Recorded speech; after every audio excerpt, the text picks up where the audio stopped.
In today's video, I am going to teach you how to calculate p-value in Excel. To do this, you will use Excel's built-in ttest function. This is a quick and reliable way to calculate the p-value when you are comparing two groups of data. In this example, the first data group is placed in cells A2 through A11, and the second data group is placed in cells B2 through B11. Before entering the formula, make sure both data ranges are filled correctly and that each group contains the values you want to compare. Once your data is ready, click on a blank cell where you want the p-value result to appear. For example, you can click cell C2. Choosing a blank cell is important so the result does not overwrite any existing data in your worksheet. Now with that blank cell selected, type the formula exactly as follows.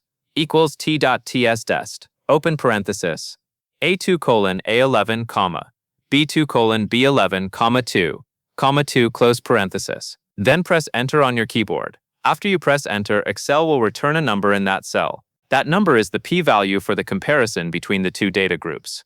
The formula is using the values from A2 to A11 as the first sample and the values from B2 to B11 as the second sample. It is also helpful to understand what the two final numbers in the formula mean. The first two tells Excel to perform a two-tailed test. This is commonly used when you want to check whether the two groups are significantly different in either direction. The second two tells Excel to use a two-sample equal variance t-test. That setting is appropriate when you are working under the assumption that both groups have similar variance. Be careful to type the formula exactly as shown. If the cell ranges are entered incorrectly, or if you accidentally include empty cells or text instead of numbers, the result may not be accurate. If your data is stored in different cells, simply replace A2, A11, and B2, B11 with the correct ranges from your worksheet while keeping the rest of the formula the same.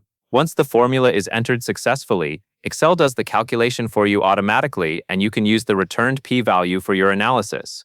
That covers everything you need to know.